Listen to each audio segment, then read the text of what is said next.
એના એક પછી એક ખુલી રહેલા તાર ચોંકાવનારા ખુલાસાની, કારણ કે પીએમજેના કોઈ અધિકારી કે કર્મચારીની સંડોવણી વગર આટલું મોટું કાંડ થવું શક્ય જ નહોતું. કર્મચારીઓની પૂછપરછ કરવામાં આવી હતી, છોડી દેવામાં આવ્યા હતા.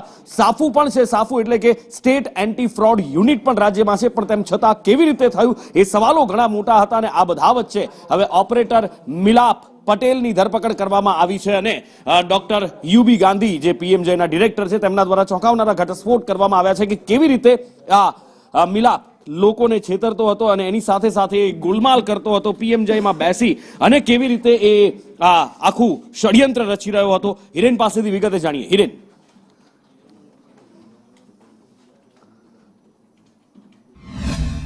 મિલાપ પટેલ ડીપીસી તરીકે ફિલ્ડમાં કામ કરતા હતા અને છેલ્લા 100 વર્ષથી પીએમજે કચેરીમાં એમની ટ્રાન્સફર કરીને એમને પ્રોજેક્ટ ઓફિસર તરીકે અહીંયા કામગીરી સોંપી હતી. Project officer M&D monitoring and evaluation, એટલે જે બધી ફરિયાદો અને હોસ્પિટલોની આવે એનું બધું સંકલન કરવાનું અને એના અનુસંધાને મિટિંગો ગોઠવીને જે પણ યોગ્ય નિર્ણય લેવાય એ હોસ્પિટલોને જાણ કરવાની, એ એમની મુખ્ય કામગીરી હતી. પીએમજેમાં અધિકારી દ્વારા પણ જે જરૂરી લાગ્યું છે પગલાં અગાઉ પણ લીધેલા છે અને આવી રીતનું કોઈ ઇન્વોલ્વમેન્ટ કચેરીના કોઈ કર્મચારીનું નીકળે તો બીજા કોઈ કર્મચારીઓને પણ આવી રીતે ક્યાંય ઇન્વોલ્વમેન્ટ નથી, અમે અમારી રીતે ખાસ તપાસ કરીશું.